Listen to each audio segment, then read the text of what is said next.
buenas tardes, buenas noches. Ahora estoy saludando a los que están en casa, mirando desde algún dispositivo, desde la laptop, desde el televisor, desde alguna computadora, que se reúnen familias y dicen, los estamos esperando. Aquí estamos en vivo para transmitir lo que pasa aquí. Hemos adorado, hemos cantado y tuvimos celebración de la Santa Cena, comunión con el cuerpo de Cristo. Vendría a ser un santo desayuno a esta hora, pero es la Santa Cena la que simbolizamos como la última cena del Señor. Y estamos conectados en directo para transmitir lo que creo Dios ha puesto en mi corazón, y gracias por estar del otro lado. Chisme santo, ya paso a transmitirte lo que Dios me dijo. Acabo de llegar de viaje, esta noche me estoy yendo de vuelta para estar en mi querido Guatemala, a quien les mando un saludo muy especial a todos los chapines. Así que esta noche salgo para Guatemala, esta madrugada, porque vamos a tener dos presentaciones, dos funciones allí en Guatemala, que se agotaron los tickets rapidísimo para el martes, para el miércoles, y el jueves salto al querido Salvador para estar también en El Salvador. El viernes regreso en ambulancia, pero ayer llegamos desde el país maravilloso que no tiene ejército, desde los ticos, a quien le mandamos un saludo muy especial. Estuvimos en Costa Rica. Estas son algunas de las imágenes, fue maravilloso. En este centro de convenciones que es nuevo en Costa Rica, los ticos que viven acá capaz que no lo conocen porque se inauguró relativamente hace poco, un lugar muy lujoso, muy lindo, glamoroso, y allí estaban muchísimos costarricenses para recibir esta conferencia que se llama Presidente, que es una conferencia evangelística, especialmente dirigida a empresarios, artistas, de todas las profesiones. Me decía el productor que el 60% de los que asistieron son católicos, muchos que no tenían la menor idea a qué iban, pero ahí compraron su ticket y estaban. Y fue maravilloso porque yo presento 5 medidas de gobierno en el caso hipotético que fuera presidente de Costa Rica en este caso. Y esas 5 medidas de gobierno transitan por varios tópicos que hablamos ahí durante la noche, y terminamos obviamente hablando sobre lo importante, sobre el alma, sobre el hogar, sobre la vejez, sobre que todo el mundo tenemos que valorar la vida, puesto que la muerte está a la vuelta de la esquina. Mucha gente se comenzó riendo, que es lo que siempre ocurre, riéndose mucho. Dura 2 horas 10, 2 horas 15. Y luego las lágrimas, porque el Espíritu Santo empieza a hacer esa obra maravillosa. Es un evento evangelístico, un tour que estamos llevando por todo el mundo. Ahora, insisto, Guatemala esta semana, Salvador. Dentro de 2 semanas voy a estar en Cali, Medellín, en Bogotá. Después voy a seguir por Nueva York, Miami, por 15 estados de los Estados Unidos de América. Es maravilloso y te lo quería compartir porque los ticos les dije que les iba hoy a mostrar. Les mando un saludo muy especial a la Fundación Grítalo, que nos ayudan siempre, y a los costarricenses que estuvieron haciendo el apoyo y estando con nosotros. Ahí están los productores. El que está a mi derecha es el productor local, a mi izquierda es nuestro manager de la gira, que es César Pulido, de Alegría Corp. Y ellos estuvieron haciendo toda la gira, están haciendo la gira con nosotros, pero como digo siempre que una imagen vale más que 1000 palabras, como ustedes son mi familia, se los quiero compartir para los ticos que están aquí. Mira, todos los costarricenses, un saludo especial. Gracias por el apoyo, Y ahí vamos a estar en Guatemala y el querido El Salvador esta semana, así que oren siempre por nuestra salud, por la fuerza, para que Dios siga fortaleciéndonos, ¿no? Para que Dios me dé mucha juventud. Para que pueda seguir y cumplir con todas las fechas comprometidas. Pero esto es maravilloso, especialmente por lo que ocurre en cada nación. Muy bien, ¿estamos listos? Digan conmigo, estoy listo. Hace algunos años yo te conté la historia de aquel piloto británico de 65 años que volaba su pequeño avión Cessna desde Escocia hacia Colchester, Inglaterra, y cuando llevaba un vuelo que dura 4 horas, pero cuando llevaba 40 minutos de vuelo, imprevistamente sufrió un derrame cerebral que lo dejó ciego. Era el único que iba en el avión. Entonces al principio pensó que lo había cegado la luz del sol, pero se dio cuenta que era mucho peor. Se trataba de una apoplejía. Y O'Neill, así se llamaba el piloto, buscó la radio a tientas y realiza una llamada SOS, una llamada de emergencia. Y el controlador del tráfico aéreo comenzó a tranquilizar al piloto y le dijo que lo iba a asistir hasta tanto lograra aterrizar el avión. Lo primero que le pregunta al controlador aéreo era si podía divisar alguna pista de aterrizaje y O'Neill se disculpó y dijo: negativo, señor, no puedo ver absolutamente nada. Así que O'Neill, en lugar de aterrizar el avión usando la vista, tendría que hacerlo usando su fe y confiando en las instrucciones emitidas desde la torre de control. A partir de esa experiencia se acuñó la frase volar a ciegas, porque es literalmente lo que ocurrió. Y pienso, a propósito de esta historia, que en algún momento de nuestras vidas, casi todos hemos sufrido algún ataque, tal vez no necesariamente, y espero que nunca, un derrame cerebral, pero quizá el ataque de un divorcio, de un hijo enfermo, de un tumor maligno, de una quiebra financiera, y tal vez no nos encontramos flotando en el aire, pero sí nos sorprende a la mitad de nuestra carrera, de nuestro año, a la mitad de nuestra vida, y en algún momento todos, me incluyo, hemos perdido de vista la pista de aterrizaje segura y conocemos lo que es volar a ciegas, que uno sigue casi por inercia, pero sabe que está volando a ciegas. Es más, el solo hecho de volar produce cierto temor, no volar solo a ciegas, sino volar como pasajero. No sé si todos han tenido la oportunidad de volar, pero te aseguro que uno no se olvida la primera vez que se sube a un avión comercial. Porque uno no puede creer que está sentado en un inmenso cilindro metálico con alas que solo en la pista acelera 300 kilómetros por hora, o sea, 186 millas. Solo en la pista. Hasta que esa máquina de 2 toneladas de pronto ya no toca el cielo. Y uno empieza la primera vez que vuela a observar por la ventanilla la terminal, los árboles, las casas, los negocios, las rutas, las autopistas, hasta que parecen pequeños juguetes, parecen legos, esparcidos en medio de una manta verde, marrón o azul, si sobrevuela el océano. Hasta que el único sonido es ese somnoliento zumbido de las turbinas de avión que le hacen dormir a casi todo el mundo. Yo pienso que a tu hijo habría que poner una turbina de avión para que duerma. Pero en todos estos años de volar, yo he aprendido algunos principios prácticos que son muy aplicables a la vida diaria. Son las cosas que uno piensa cuando no te queda otra que volar, y volar, y volar, y es aburrido, abúlico, tedioso. Yo he descubierto que en primera instancia el avión debe alcanzar, hablo de los aviones comerciales, no las pequeñas avionetas, sino los aviones comerciales tienen que alcanzar una altura de 10.000 o 12.000 metros de altitud. Para que nos demos una idea, el edificio más alto del mundo, que es la Torre Jalifa de Dubái, mide 828 metros. Esa inmensa torre, solo 828 metros.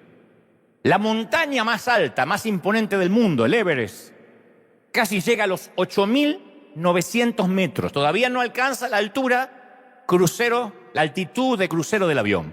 Entonces, para darnos una idea, la altura que tienen que alcanzar los aviones para poder volar.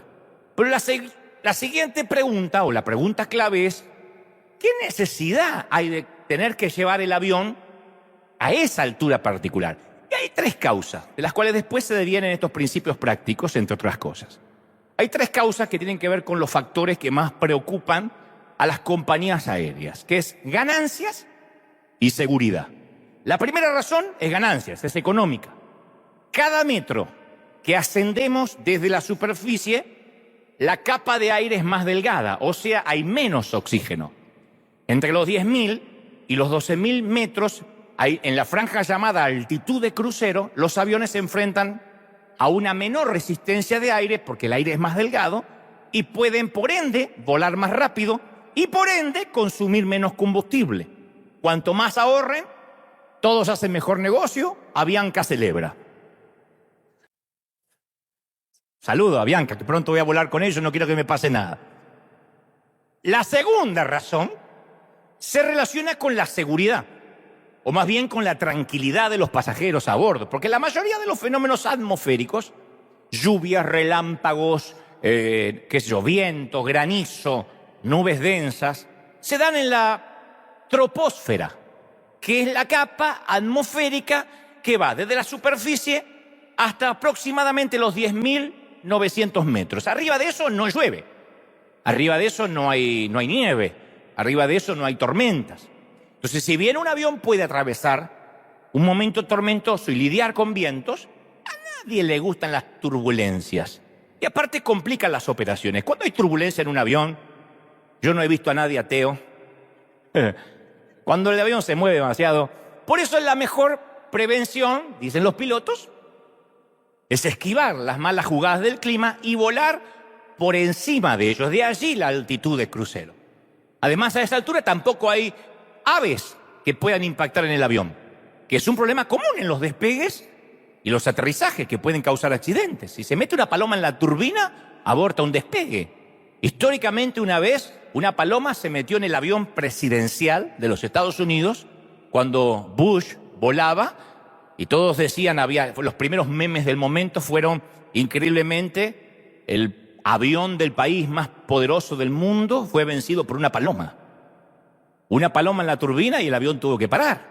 Entonces tienen que sobrevolar para que no haya aves. La tercera razón también está relacionada con la seguridad.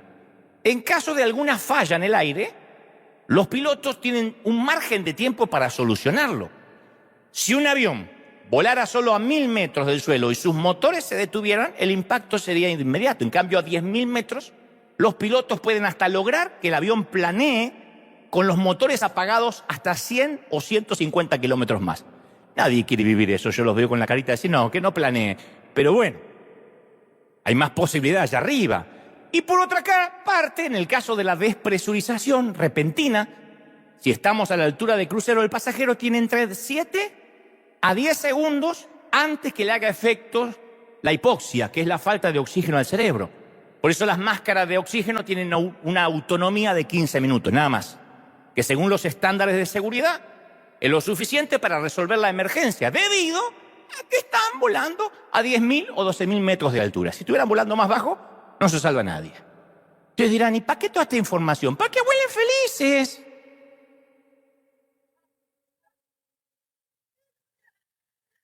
Dicho esto, te cuento por qué volar es tan parecido a los principios de la vida con Dios. En primer lugar, cada vez que tomamos cierto rumbo en la vida, cada vez que obedecemos a Dios, que lo vamos a tipificar como tomar una ruta de vuelo, nos solemos obsesionar con la pregunta, ¿habremos elegido el vuelo correcto? Siempre que obedecemos a Dios o hacemos algo, siempre estamos obsesionados, ¿qué hubiese pasado con un plan B? Entonces, cuando tomamos una decisión, sufrimos lo que se conoce psicológicamente como el síndrome del remordimiento del comprador, que se lo conoce así debido a las personas que compran algo y no salen rápido del mall o del shopping o de la tienda, sino que siguen mirando otras tiendas porque sienten el remordimiento de especular a ver si encuentran ese mismo producto más barato al lado o si por el mismo dinero conseguían un producto mejor. Y entonces empiezan a tener remordimiento. Después está el otro, que generalmente los varones son así, van, compran al punto y se van. Y por ahí lo mismo estaba a la mitad de precio al lado, él no miró, fue a lo de siempre. Generalmente las damas suelen comparar más precios y tienen más remordimiento al comprar. Y dice, me lo compré en el mall más caro de la ciudad cuando esto estaba en descuento en Ross para jubilados los martes, por ejemplo, y sufren. Se llama el síndrome del remordimiento del comprador, que es algo que vivió el pueblo del Éxodo en abundancia, porque este pueblo de Israel primero estaba emocionado en subirse a la ruta de vuelo con Moisés. Moisés le dijo, los voy a liberar de la esclavitud de Egipto. Fenómeno, todo el mundo a bordo del avión de Moisés. Poco tiempo después de cruzar el Mar Rojo empieza el remordimiento del comprador, empieza a hacer efecto este famoso síndrome. En un momento dijeron, ¿cómo nos acordamos del pescado que comíamos gratis en Egipto? Y teníamos pepinos y melones, puerros, cebolla, los ajos y las pupusas que queríamos. Pero ahora lo único que vemos es este maná. Hasta perdimos el apetito. Caía maná del cielo, una suerte de alimento que contenía todos los nutrientes necesarios para sobrevivir y se hartaron. Lo que al principio fue un milagro, después se transformó en algo común, tedioso. Entonces, cuando uno decide obedecer a Dios, es inevitable tener dudas acerca de nuestro rumbo actual de vuelo. no sé si alguna vez te lo dijeron, pero las dudas, cuando uno toma una decisión, van a venir. Eso es algo que pasa cuando subimos a un avión comercial. Sabemos que estamos volando hacia México porque lo dice el boarding pass, el pase de abordar. Y porque el piloto sabemos que nos va a llevar hasta ahí, lo anunció por los parlantes. Pero nosotros no sabemos si estamos yendo a México o a Burkina Faso, no tenemos la menor idea. No es que podemos desde el avión decir, sí, es cierto, reconozco el lugar. Eso solamente cuando está despegando y aterrizando. Cuando está en el aire nos pueden llevar a China y no tenemos la menor idea. O sea, viéndolo de esa manera, siempre estamos volando a ciegas. Ustedes dirán, pero yo me subí en un avión que va a México. Sí, tienen que tener fe que va a México. Pero te puedes llegar a Canadá y no te das cuenta, estamos volando a ciegas. Por eso cuando nos toca volar con Dios, tenemos que evitar caer en las trampas de sobreespiritualizar el rumbo. Por ejemplo, ¿qué es la famosa frase con la que muchos se rinden o se bajan de un vuelo, de un paso de obediencia que Dios les está pidiendo? ¿Qué es la frase? No estoy sintiendo paz. Y si no estoy sintiendo paz, no creo que esto sea de Dios. Yo lo he escuchado muchas veces. ¿Y por qué abandonaste la congregación? Porque no sentía paz. ¿Y por qué abandonaste a tu mujer? Porque no sentía paz. ¿Y por qué abandonaste a tu suegra? Porque no sentía paz, nunca. Y ese no siento paz, no siempre se trata de una señal de Dios inequívoca para bajarnos de un avión. Estoy hablando en forma metafórica. Sino que la mayoría de las veces ese no siento paz es una ansiedad solapada, una clara señal de inmadurez espiritual. Yo conozco un montón de gente que no obedece a Dios, no toma decisiones en su vida, no toma las riendas de su vida, excusándote tras la frase, yo no tengo paz. Iba a hacer tal cosa, pero no me da paz. Iba a ir a la universidad, pero no siento paz. Iba a emprender un nuevo empleo, una empresa, una compañía, a acceder al ministerio, pero no tengo paz. Cuando Dios nos dice que nos dará paz, y aquí yo les doy la paz, una paz que sobrepasa todo entendimiento, no está hablando de ausencia de turbulencias o ausencia de problemas, porque algunos creen que la paz es eso, vivir como un monje tibetano, drogado, en los Alpes suizos. Eso no es paz, eso es ser hippie, eso no es ser paz. Si tener paz para hacer algo fuera el criterio para obedecer a Dios, nadie en la Biblia hubiese hecho nada de lo que Dios le estaba pidiendo. Porque si vemos cualquier secuencia bíblica, nunca fue algo como oyeron el llamado de Dios y luego vino un sentimiento profundo de paz de aceptar el llamado y desde ahí pan comido. No, todo lo contrario. Cada hombre, cada mujer en la Biblia que sintió el llamado de Dios para hacer algo, acto seguido a ese llamado, vino un terror absoluto, dudas, problemas, más terror, muchas turbulencias, más dudas. Cuando aceptaron ese llamado, tuvieron que volar a ciegas sobre ese llamado. Recuerden a Moisés diciendo soy torpe de lengua, a Jeremías diciendo soy muy niño, a Gedeón diciendo ¿cómo voy a vencer a mis enemigos siendo yo tan pequeño? Entonces cuando aceptamos un rumbo de vuelo, no es raro. O no es inusual tener dudas si vamos a llegar a destino o no. Yo he dudado muchas veces de mi llamado. No sé si hay otro líder que lo va a reconocer, pero muchas veces tuve duda. ¿Será que sirvo para esto? No hay un momento donde uno dice, sí, yo esto lo hago como pan comido. Tuve dudas y a veces las tengo otra vez. El atravesar sentimientos de falta de paz nunca es una señal automática de que nos equivocamos de decisión. ¿Cuántos han empezado un matrimonio y después de 2, 3, 4 años no sintieron paz? ¿Cuántos tuvieron hijos? Qué lindo tener un nene y de repente se te fue la paz. ¿Cuántos empezaron un ministerio y empezaron a tener problemas con la gente? Porque eso es una iglesia, un organismo vivo. Y perdimos la paz. Entonces, estemos en el centro de la voluntad de Dios o no, la vida se compone de turbulencias. Vive lo suficiente y el avión se te va a mover. La Biblia nunca le manda a nadie, si ves que tienes algunas turbulencias en tu vuelo y ves que te falta la paz, hijo, trata de pasar gran cantidad del día especulando qué hubiese pasado si habrías tomado otro avión. Así no es. Algunos piensan, bueno, por lo menos así piensan algunas personas cuando las cosas se ponen feas. Me toca conocer a gente que cambia de ministerio, cambia de profesión, cambia de país, cambia de pastor y cambia hasta de iglesia. ¿Y por qué te cambiaste? Porque no sentía paz. Son los que creen que la voluntad de Dios es volar en paz. ¿Y cuándo vamos a volar en paz? ¿Cuándo va a haber un vuelo donde el avión no se mueva? ¿Es posible pretender volar y evitar las turbulencias? Si alguien me dice acá, yo jamás tuve turbulencias en la vida, es porque nunca voló. O sea, no está vivo. Chupa oxígeno, pero no está vivo. Su corazón late, pero no está vivo. Porque al igual que los baches en una carretera, las turbulencias son algo con los que los pilotos están preparados para lidiar.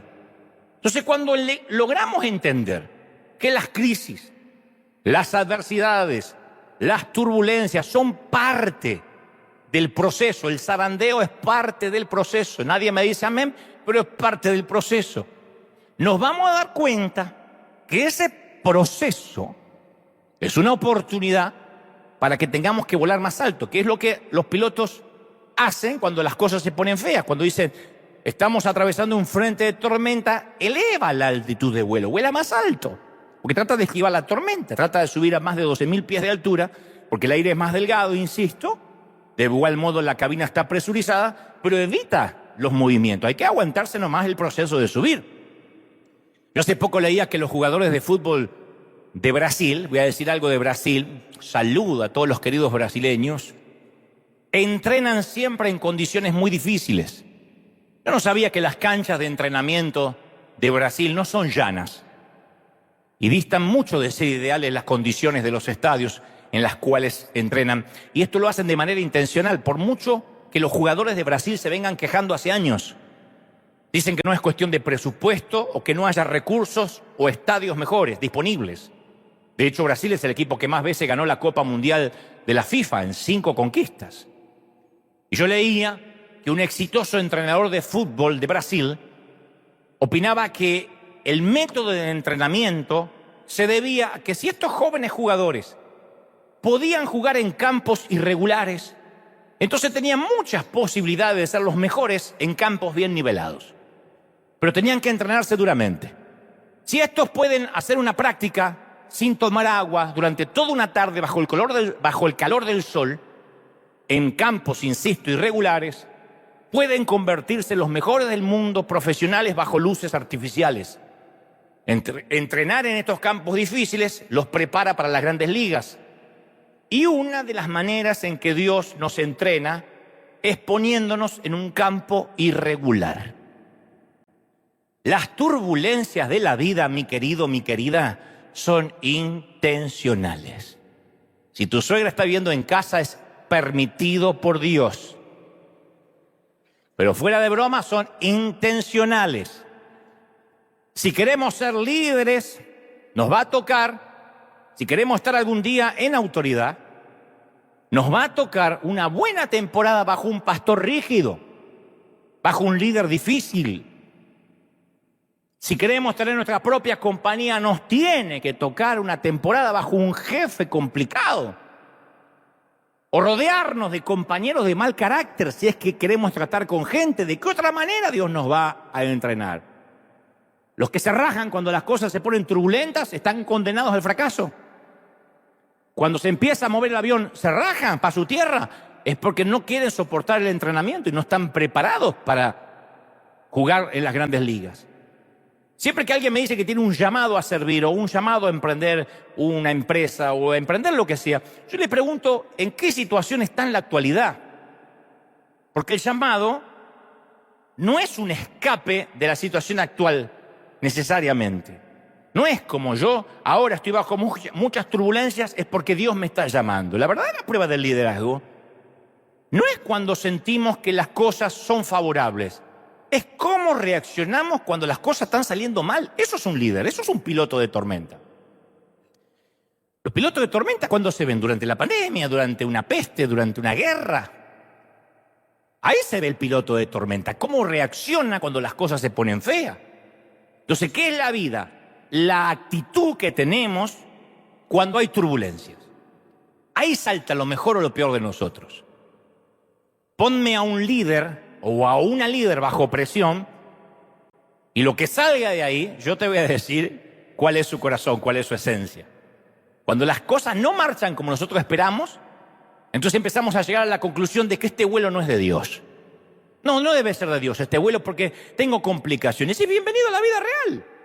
Si quieres ser empresario, vas a lidiar con empleados, con posibles demandas de empleados, con gente que va a querer sacarte dinero porque sí. Si quieres ser pastor, vas a sufrir con gente de la buena y la desleal, de los buenos y de los otros, porque vienen todos. Del que te ama de verdad y del hipócrita que dice que te ama. Todos.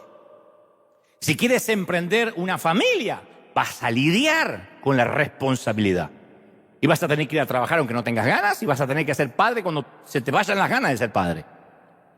O sea, si nuestro vuelo tiene turbulencias y decimos, no, yo no tengo paz porque el avión se mueve mucho, y concluimos que Dios no está en la cabina, es el mayor error, la mayor falacia. Y eso es porque damos por sentado que la forma en que nosotros vemos las cosas es como Dios las ve. Si a nosotros no nos gusta algo, decimos es que a Dios tampoco le está gustando. Si a nosotros alguien nos cae gordo, es seguro que Dios también ya le cae gordo y lo condenó al infierno. Y no es así. Uno empieza a ser un Dios a su imagen y semejanza. Y hasta algunos empiezan a predicar o empezamos a predicar diciendo lo que nos gustaría que Dios dijese. Si a mí no me gusta la música del hip hop, es porque Dios odia el hip hop. Yo lo he escuchado. Si a mí no me gusta el rock, Dios odia el rock. No le preguntamos a Dios si le gusta o no. Si no me gusta a mí, seguro que no le gusta a Él. Y es al revés. Entonces, cuando uno está en un vuelo, en la vida, y se pone la vida turbulenta, uno empieza a pensar, no, Dios no está acá. Me tomé el vuelo equivocado. No tenía que haber emprendido esto. No tenía que haber viajado. No tenía que haber salido del país. No tenía que haberme casado, no tenía que haberme divorciado, no tenía que haber tenido hijos, no tenía que haber... Entonces empezamos a manejarnos en las hipótesis. Y el remordimiento se convierte en un compañero de cuarto, no nos deja en paz. Por eso el segundo principio que yo aprendí a volar es que como pasajero nuestra visión siempre va a ser limitada, hay que tener fe. ¿Cómo vemos los pasajeros en un avión comercial, el exterior? Por una diminuta ventanita de avión así, ovalada. Yo pregunté una vez, ¿por qué los autobuses, los trenes, los transportes públicos tienen ventanas grandes y los aviones tienen esa ventanita y no se ve nada? Y me dijeron que la primera razón es la seguridad de quienes viajan. Porque las ventanillas son el punto más débil, ya que como los aviones son presurizados, la presión de la cabina es mayor que la de afuera. Y si no está bien sellada la ventanita, podría provocar un severo accidente. Cuanto más grande la ventana, más posibilidad de tener un accidente. O sea que quien viaja como pasajero no necesita tener una visión amplia del exterior, sino que tiene que confiar en el piloto. Y Dios le está hablando a alguien hoy, a algún cabezón. Tienes que confiar en el piloto. Pero no vio nada. Así, bienvenido a volar. Tanto en un avión como en la vida misma, la perspectiva, la vista es limitada. De hecho, no sé si sabías que en realidad nosotros no vemos con nuestros ojos. Todos vemos con nuestro cerebro. Los ojos son lentes nada más, como si fueran anteojos. Esto lo dicen los neurobiólogos, los físicos, los expertos en óptica de todo el mundo, que averiguaron cómo vemos. Los ojos son los lentes a través de los cuales vemos, y después lo que vemos llega una información al cerebro, y el lóbulo occipital del cerebro nos ayuda a definir lo que estamos viendo. En el cerebro hay una serie de archivos que lo que vemos va al cerebro y el cerebro lo decodifica con colores, con formas. Entonces nuestros ojos son lentes, el medio por el cual recogemos la información, pero la comprensión de lo que vemos es una perspectiva cerebral. Algunos me dicen, Entonces, cuando obedecemos a Dios y confiamos que Él está en la cabina de pilotaje, ¿qué es lo que sentimos al ver por la diminuta ventanita de la fe? Porque uno solo ve, confía en que le creyó a Dios y después no viene la economía próspera que habíamos creído que vendría rápido. Uno confió en Dios, dio un paso de fe y la casa no se vende o no podemos comprar o el auto no es lo que era. ¿Qué sentimos cuando el avión se mueve como una licuadora y miramos por la ventanita y no se ve nada? A mí me ha pasado como pasajero, que si voy del pasillo no puedo ver nada. Pero si voy del lado de la ventanilla y se empieza a mover, yo enseguida levanto esa persianita y miro. Como diciendo, si miro no va a ser tanto. Pero miro y nunca hay nada. Yo entiendo que se vean relámpagos, truenos, un despegue, pero a veces estamos por encima. Y alguien me dijo, bueno, son corrientes de aire invisibles que mueven al avión. Y yo digo, pero si estábamos tan tranquilos. Y uno está con el vasito así temblando arriba. Ahora, ¿vemos lo que realmente está pasando o lo que creemos que está pasando? Porque como uno no tiene información, hay pilotos que son muy comunicativos. Señores pasajeros, estamos atravesando en este momento el Ecuador, así que vamos a atravesar unas pequeñas turbulencias y unos tópicos. Vamos a suspender la hora del almuerzo. Hasta tanto pasar va a durar aproximadamente 16 minutos con 30 segundos. Y después tiene otro que debe estar casado hace mucho y nadie lo escucha. Y se acostumbró a no hablar. Entonces el avión se mueve y dice, ¿por qué no dice algo? ¿Por qué no dice algo? No sabe si dijo, acabo de agarrar el paracaídas, ya me tiré. Que Dios lo bendiga. Entonces uno tiene muy poca información. Si uno estaría al lado del piloto, le diría, y esto es normal, tranquilo, esto es normal. Hasta vería a los pilotos caminar, ponen en piloto automático. Yo te conté que estando en Colombia, el avión se movía y yo estaba asustadísimo y sale a saludarme el piloto. ¿Qué hace, parce? ¿Qué hubo? ¿Pero qué hubo? ¿Qué tal? ¿Vieron cómo se mueve esta vaina? ¿Qué lo trae por aquí? Pregunta que hice yo. ¿Qué desgraciado que te trae por aquí? Y el capitán veía, nos sacamos una selfie. Yo digo, si no vas a agarrar el timón, la próxima selfie va a ser con San Pedro.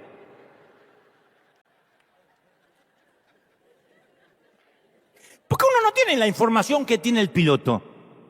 El piloto está tranquilo. Como uno no sabe, uno cree que está pasando algo, no está pasando nada. Vea, se cuenta la historia de esto de creer lo que uno ve, de una señora que miró por la ventana la ropa recién lavada de su vecina que colgaba en el tendedero. Y dijo, mirá esa sábana sucia. Le dijo a su marido, pero qué mujer mugrienta. ¿Por qué no cambia de detergente o las lava mejor? Y a la semana siguiente se volvió a asomar y se asombró lo blanca y limpias que estaban las sábanas de la vecina. Le dijo al esposo, o sea que esta mugrienta aprendió a lavar la ropa. O finalmente cambió de detergente. Y el marido le dijo, nada de eso, limpié nuestras ventanas.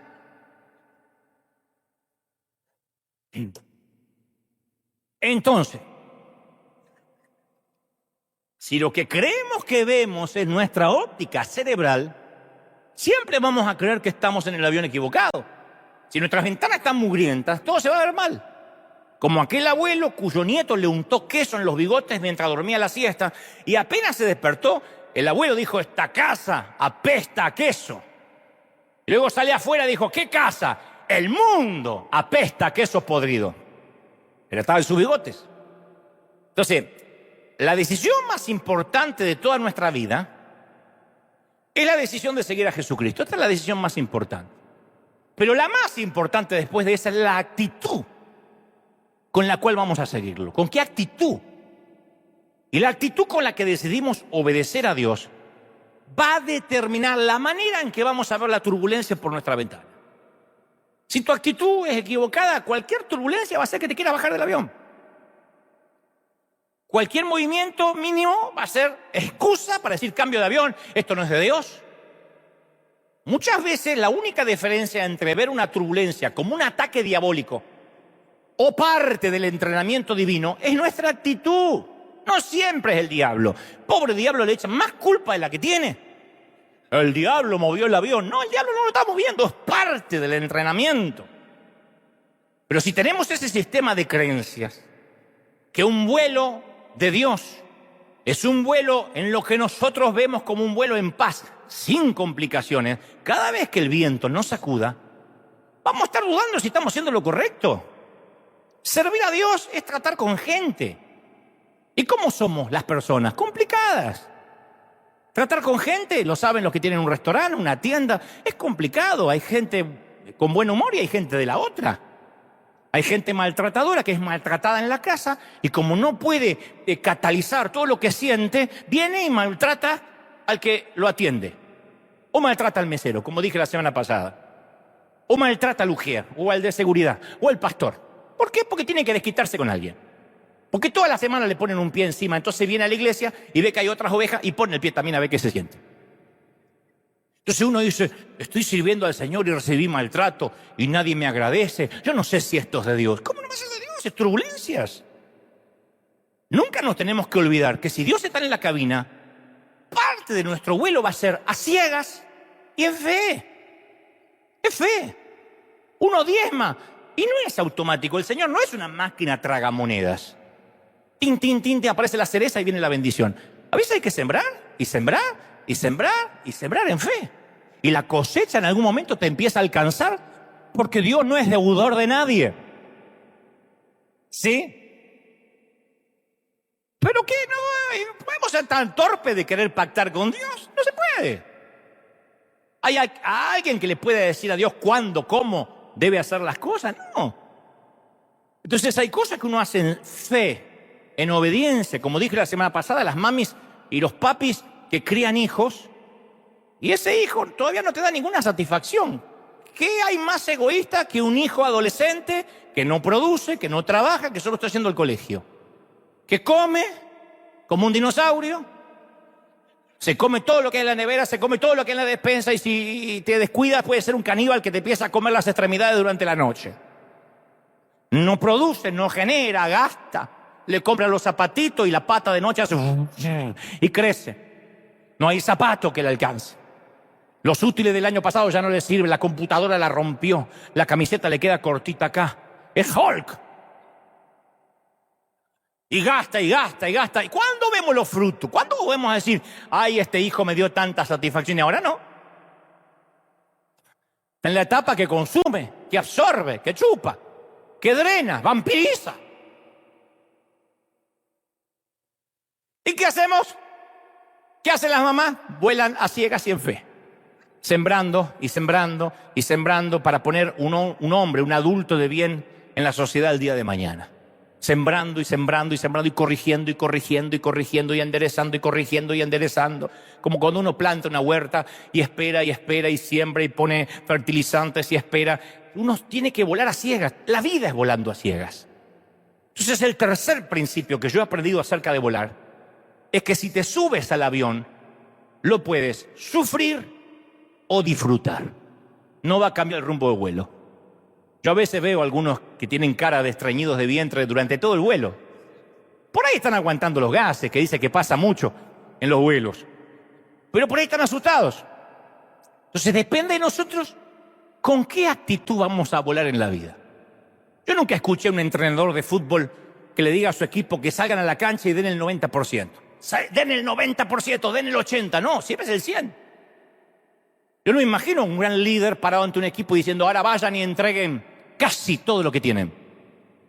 Nunca estuve en una boda y el novio le dice a la novia, con este anillo te desposo y te prometo amarte y respetarte gran parte del tiempo. Nunca un gerente de una compañía entrevista a un empleado y le dice, bueno, espero que usted brinde a esta empresa un 20 o 30% de su capacidad y esfuerzo. No. Sin embargo, a veces queremos obedecer a Dios con un compromiso de baja calidad. La actitud no es la correcta. Algo así como está bien. Voy a abordar este avión, voy a obedecer, pero si hay turbulencia, la comida no es rica, la azafata no es simpática, yo voy a pedir bajarme a la mitad del vuelo. Y la manera de volar con Dios siempre es la incondicional. Que lo cante Luis Miguel o el doble. Suena bien. De hecho, yo mando el doble siempre a la gira, por eso estoy fresquito, porque mañana sale el otro. Pero siempre es incondicional y con todo el corazón. Y con todo el corazón significa que hay que hacer un sacrificio. Elegir un rumbo de vuelo y decir, bueno, voy para acá, punto. No puedo estar pensando que no lo tenía que haber tomado, que tenía que haber ido para el otro lado, que porque hice una escala. Hubo un rey del Antiguo Testamento en Segunda de Crónicas 25:1 que lo describe la Biblia de esta manera. Dice, Amasías tenía 25 años cuando subió al trono y reinó en Jerusalén por 29 años. Hizo Amasías lo que era agradable al Señor, pero nunca de todo corazón. Sorprende la frase. Hizo todo lo que le agradaba al Señor, pero nunca de todo corazón. O sea, el tipo cumplió horarios como rey, siguió las reglas, marcó tarjeta, pero la Biblia destaca y no lo hizo de todo corazón. Obedeció y voló con Dios hasta cierto punto. Yo he tenido esa clase de empleados en varios equipos que me ha tocado formar, que hacen lo correcto, trabajan para Dios hasta que les cuesta algo. Empleados que hacen lo correcto, trabajan de 9 a 5, ni un minuto antes llegan, ni un minuto después. Si uno le dice es de 9 a 5 o de 8 a 4, ese es el horario que van a cumplir. ¿Son malos trabajadores? No necesariamente. ¿Hay una razón para despedirlos? Hay ganas, pero no hay razón. Están haciendo su descripción de trabajo aquellos por lo cual se los contrató. Están volando en tu mismo avión, pero sin corazón. Van a estar en el avión siempre y cuando no aparezca otro vuelo que les convenga más. Y si aparece alguna turbulencia o temen que les va a costar algo, no dudan en secuestrar el vuelo. Las iglesias están llenas de esos tipos de pasajeros. Justo en este servicio no, pero en el próximo sí, en las iglesias que me están mirando. Gente que dice, yo estoy a bordo, hasta tanto esté de acuerdo en todo. Apenas sospeche que el pastor predique o haga o diga algo que no es de mi agrado, yo saboteo el vuelo. Está lleno de iglesias así. Yo los he visto gracias a mi peregrinar cristiano todos estos años. Yo siempre aconsejo, si no estás de acuerdo con el rumbo que ha tomado el vuelo de tu iglesia, bájate en el próximo aeropuerto. Pero no se te ocurra ir a la cabina para intentar convencer al comandante que tome otra ruta. Viste que hay gente que dice, no, yo estoy en esta iglesia porque quiero decir al pastor las cosas que hay que cambiar. La mano no le dice a la cabeza lo que hay que hacer. Nos puede gustar la cabeza, no nos puede gustar la cabeza, pero hay una cabeza. Entonces, no podemos estar, hay gente que está en un lugar para ver si ellos logran cambiar el rumbo de vuelo. Eso, aquí y en cualquier parte del mundo se llama terrorismo. Y Dios no negocia con terroristas. Y en River tampoco negociamos con secuestradores. O estás a bordo con todo el corazón o necesitas buscarte otro avión. Es duro, pero es así. Vamos a contraponer esta manera de vivir, de viajar, de volar a medias con David. Dice Hechos 13:22 acerca de David. He encontrado en David, hijo de Isaí, a un hombre, dijo Dios, conforme a mi propio corazón, que hará todo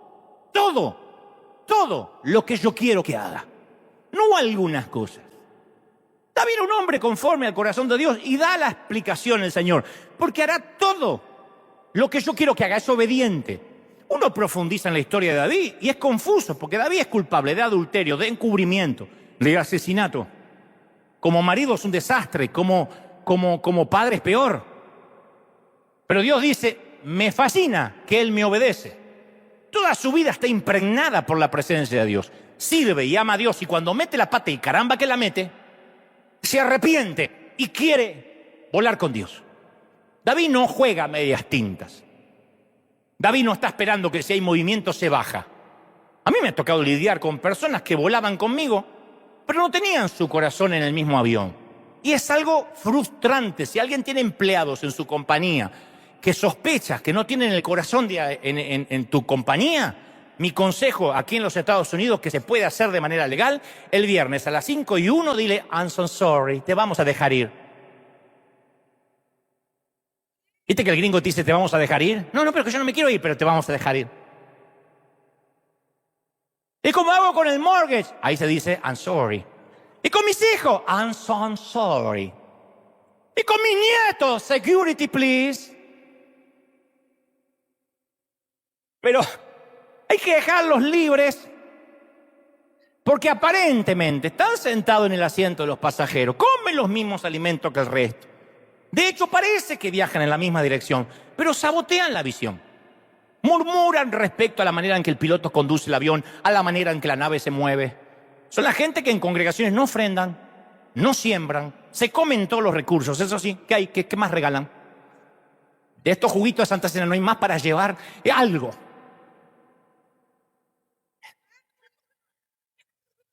¡Se terminó el café gratis! Son esos que reclaman el café gratis, como un derecho. No honra su compromiso. Quieren volar siempre y cuando el viaje no les cueste $1. Parece que van en el mismo vuelo, pero su corazón está en otra parte. Hace un tiempo atrás, de tanto en tanto pasa, un par de líderes, de voluntarios, decidieron irse de River, lo cual es su derecho y es muy respetable.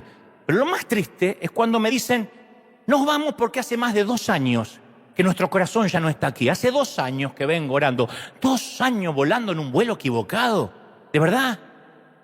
2 años, en el peor de los casos, contaminando al resto de los pasajeros, a la tripulación. 2 años fungiendo como terrorista. 2 años susurrando, confabulando, urdiendo, chismeando, conspirando, maquinando, complotando. 2 años. Entonces yo pregunto, ¿cuán comprometidos estamos con un vuelo? Porque así como el electrocardiograma puede medir la salud de nuestro corazón físico, deberíamos medir cuál es nuestro nivel de compromiso en el vuelo que asumimos. Cuarto principio para terminar acerca de volar, tiene que ver con un detalle que no es menor, y acaso uno de los más importantes. Un avión recibe indicaciones únicamente y solamente desde la torre de control. Todas las indicaciones para que el avión llegue a destino provienen del controlador aéreo, que tiene la tarea de dirigir al avión entre el laberinto de otros vuelos. Es el controlador el que gestiona los aviones que atraviesan el espacio aéreo, además de coordinar despegues y aterrizajes. Si el piloto, por muy sabio o inteligente que se crea, no sigue las directivas de la torre de control, puede colisionar y ocasionar, en el peor de los casos, una tragedia que le cueste la vida a cientos. Cuando O'Neill perdió la vista por la apoplejía, si quería salvar su vida y aterrizar, tenía que escuchar una sola voz. Confiar en fe en la voz del controlador aéreo. Y en los vuelos de nuestras vidas, estamos acostumbrados a escuchar cientos de voces. Nuestra cabina retumba de voces, a diferencia de cualquier piloto. Personas que nunca fueron padres nos aconsejan cómo criar a nuestros hijos. No tienen la menor idea de lo que es ser padre, pero te aconsejan cómo criarlo. O lo que es peor, abuelas que destetaron hace 70 años atrás te dicen cómo criar el bebé hoy.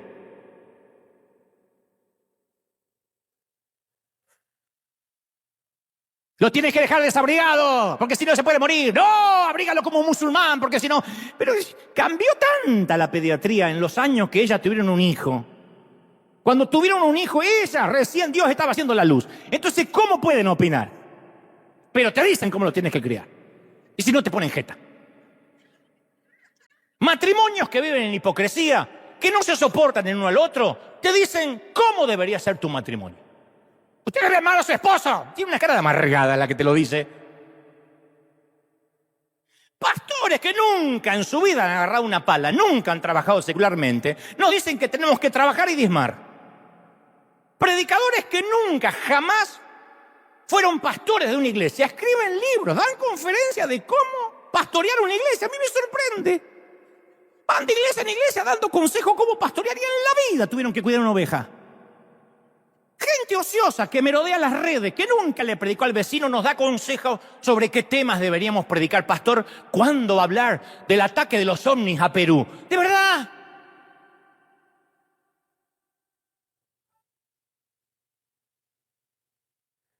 No manches.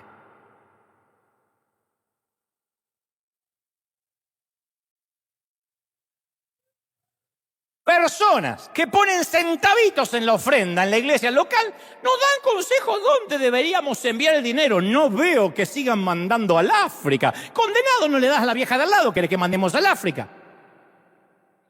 Todos hablan y casi no nos dejan escuchar la voz del Espíritu Santo, que es el controlador aéreo.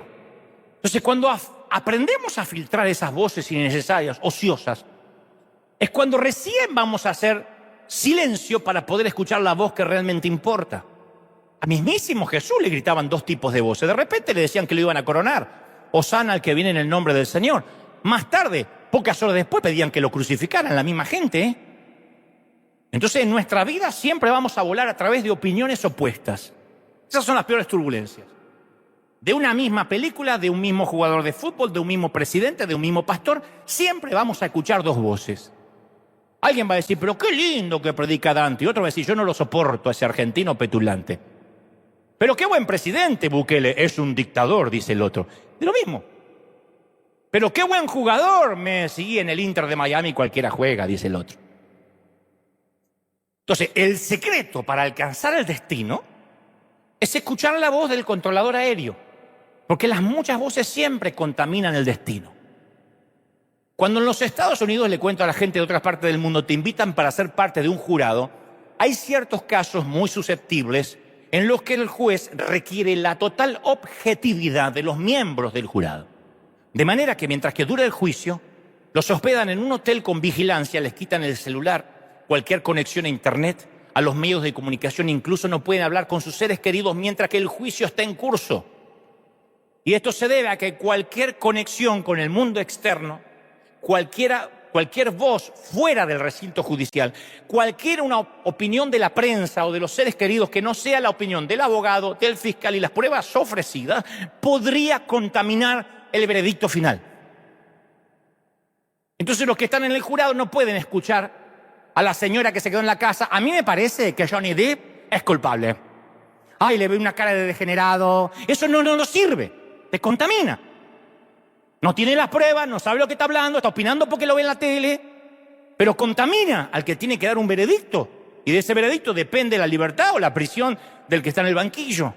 Somos más influenciables de lo que creemos. Muy influenciables. Creemos que somos libres, creemos que vamos por la vida haciendo lo que queremos, pero en realidad estamos viviendo como nos dijeron nuestros padres que teníamos que vivir. ¿Cuántos hijos hay que repiten lo de los padres, lo peor de los padres? Lo repiten. O viven como dice el pastor. Yo no tengo la menor idea de cómo viven, pero no quiero que vivas como yo digo. Como digo siempre, apenas puedo con mis pobres huesos como para cargar con los tuyos. Otros viven lo que es peor, según los comentarios de los extraños en las redes.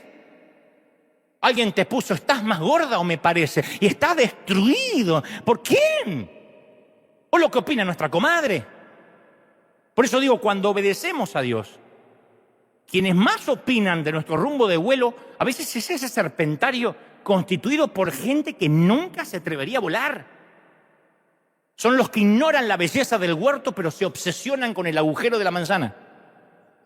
Hay un montón de inspectores del fruto ajeno que siempre van a encontrar algo para criticarnos sin importar lo que hagamos ni cómo lo hagamos.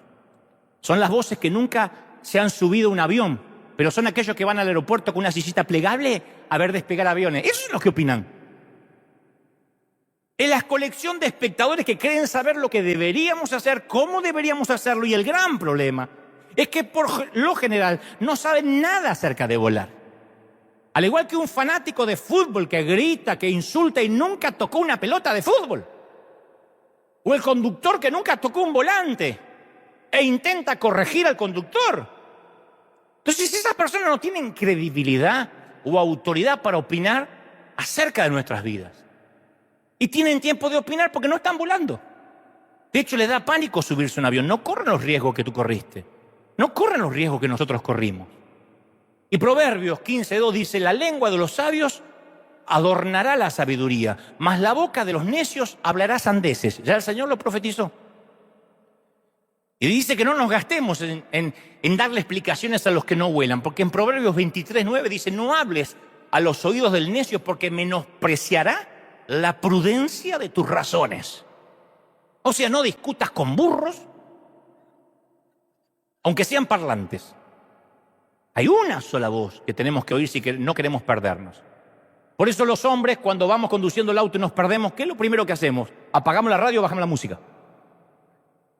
Estamos escuchando música, nos perdemos, apagamos la radio, apagamos la música, porque si escuchamos música nos seguimos perdiendo. Los hombres no pueden hacer dos cosas a la vez. No pueden masticar chicle y caminar. Entonces, apagamos la música. Hace algunos años, cuando estaba en la Catedral de Cristal, me invitaron a un monasterio aquí cerca, Rancho Capistrano, a un retiro espiritual. Y recuerdo que para esa época, yo estaba atravesando una época de mucha frustración, una temporada de mucha frustración, la congregación no crecía, no teníamos presupuesto, todo se nos hacía cuesta arriba. Y en un momento el predicador, en un momento del retiro, desafía a que callemos todas las voces para sintonizar la voz de Dios. Y no era una metáfora. Nos pidió que nos alejáramos de todos, que dejáramos el celular en una caja y camináramos en silencio por las montañas del monasterio. Dijo, no oren, no canten, solo escuchen el sonido de la brisa entre los árboles, hasta que Dios sea quien les hable. Al principio, ¿sabes lo que es eso para un argentino que cierre la jeta? Al principio me costó un montón. Tenía un montón de cosas en agenda. Dije, ¿de verdad? ¿Para esto vine? ¿Para estar callado por horas? Todo lo que tengo para hacer y me mandan a estar callado. ¿De verdad me hicieron venir aquí solo para que cierre la boca un par de horas? Pero como no podía escaparme porque quedaba feo, salí a caminar con cara de espiritual así. A la hora y pico, sentí que el Señor me hacía 2 preguntas violentas. La primera, tardé varios minutos en responderla con sinceridad. ¿Me servirías en la oscuridad? ¿En el anonimato si te lo pidiera por el resto de tus días, si yo te lo pidiera? Y a mí me tomó por sorpresa porque ¿por qué él habría de querer que yo le sirva en el anonimato y me desvaneciera para siempre en el aire? ¿Para qué me entrenó? ¿Para qué? Y después de varios intentos débiles de intentar negociar, mi respuesta tal como no, es que si soy más conocido voy a llegar a más gente con el mensaje. Esas cosas que uno trata de negociar con Dios, finalmente me rendí y dije sí. Si en algún momento yo tengo que servir en la oscuridad, si eso es lo que deseas, pero me dolió decir eso. Porque como yo soy el menor de 4 hermanos, el invisible, el que apareció de un susto, o por un descuido, yo quería que me vean. Quería salir de la invisibilidad. Pero cuando yo salía de la invisibilidad también quería que no me descubrieran en totalidad. No quería que descubrieran quién yo era. Entonces quería salir de alguna forma disfrazado y a veces la forma de ser histriónico, o de predicar, o de cantar, o de actuar, o de conducir un programa es una manera de que me vean hasta ahí. No tanto para que se metan en mi vida. Y de pronto el Señor me dice, ¿me seguirías? ¿Me servirías sin que te vean? La segunda de las preguntas que me hizo Dios me dejó más pasmado todavía. Me dijo, ¿te bastas solo conmigo? Es una de las respuestas muy comprometedoras que uno tiene que dar. Porque uno puede mentir al pastor, al hermano, pero a Dios no se le puede mentir. ¿Te basta conmigo? Y en un principio yo estaba por decir, sí, me basta. Yo lo que quiero es una iglesia exitosa, multitudinaria, sumado a Jesús. O quizás lo que yo le iba a decir, bueno, sí, me gustaría tener un buen presupuesto para evangelizar y después, claro, sumado a Jesús. Pero no era lo que yo me estaba preguntando. Aquel día, sentado en el silencio del monasterio, entendí lo que en realidad me estaba preguntando. Para mí, Jesús solo no había sido suficiente. Había estado buscando a Jesús, más las otras cosas que quería que me dé Jesús. Las cosas que me daban felicidad, que me daban seguridad, que me otorgaban identidad. Había algo en mi corazón que necesitaba un cambio. No me bastaba con Jesús. Y yo hago la misma pregunta hoy. ¿Te basta con Jesús? Pero no me des una respuesta teológicamente correcta. Tómate un tiempo para responderla con sinceridad. Porque si Jesús no nos basta, el adversario te va a proponer muchos sustitutos. ¿Nos basta con Jesús aunque no estemos triunfando en alguna temporada? Si la iglesia no crece como queremos, o el negocio no prospera como soñamos, o la familia no es lo que queríamos, ¿nos basta con Jesús? ¿Nos basta con Jesús cuando tenemos problemas económicos que parece que son crónicos? Si Jesús nos pide que le sirvamos en la oscuridad, no por una temporada, por el resto de nuestra vida, ¿nos basta con Él? ¿Con estar con Él? Si el éxito no llega de la manera que soñamos, ¿nos sigue bastando Jesús? Por muy grande que nos volvamos o por pequeño que permanezcamos, debería bastarnos con Jesús. Por disfuncional que tengamos la vida, tendría que bastarnos Jesús. No importa si hay días en los que quisiéramos renunciar, bajarnos del vuelo, o hay días que nos fascina lo que estamos haciendo. Si desaparece todo lo demás en nuestra vida, ¿aún lo tienes a Él? Si viene otra pandemia y te tienes que quedar en casa, ¿te basta con adorar en la intimidad? Esa es la única voz que nos tiene que interesar. Cuando yo veo que la gente no me quiere mucho, el Señor me dice, ¿no te basta que yo te apruebe? Cuando veo que hay gente que dice cosas malas o inventa falacias o empieza a levantar murmuraciones y le digo, Señor, defiéndeme. El Señor me dice, ¿no te basta con que yo conozco tu corazón? ¿Por qué te tengo que defender? Si tú no vas a morir en la cruz por nadie. Yo no subí a la cruz para que te amen a ti, Dante. Yo subí para que me amen a mí, me dice el Señor. ¿Te basta? Y regresando al piloto británico que perdió la vista en pleno vuelo, tuvo que confiar plenamente en la voz que se emitía desde la torre de control y volar a ciegas. Así que la primera vez tocó la pista, ¡pum!, y volvió a elevarse. Lo mismo pasó en el segundo intento. No obstante, después de 8 intentos, consiguió realizar un aterrizaje perfecto. Y nosotros tenemos lo mismo que tuvo Jim O'Neill, la voz del controlador aéreo que nos guía hacia nuestro destino. Habrá muchos momentos en nuestras vidas en los que no vamos a ver absolutamente nada. Y si por una temporada nos toca ser pasajeros, solo veremos en el mejor de los casos algunos nubarrones por la ventanilla pequeña, por la ventanita del avión. Y tendremos que confiar en que el comandante sabe lo que está haciendo, mantiene el rumbo tal como nos lo prometió.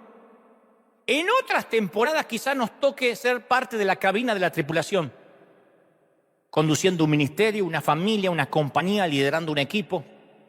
Y allí en la soledad de la bitácora vamos a tener que confiar ciegamente en la voz desde la torre del control y seguir cada mínima instrucción. Si lo hacemos, vamos a oír lo que O'Neill oyó. La cadena de noticias británica, la BBC de Londres, transmitió los 4 minutos finales de este vuelo que están disponibles en YouTube, en inglés. Y si escuchamos la grabación, vamos a ver la calma, la paciencia que tiene el controlador aéreo. No está loco diciéndole, hay que aterrizar, se va a morir. Le dice, O'Neill, ¿me oyes? Has perdido la pista otra vez, no te preocupes. Vamos a empezar de nuevo, ahora sube la nariz. Correcto, no te preocupes. Él dice, no sé cuánta gasolina me queda, no es una preocupación ahora. Ahora yo soy tus ojos, todo va a estar bien. Vamos a intentar bajar de nuevo, conserva la calma, O'Neill. Vamos a descender hasta que el tren de aterrizaje toque tierra firme. Y si no me sale, lo intentaremos otra vez. Tenemos todo el día.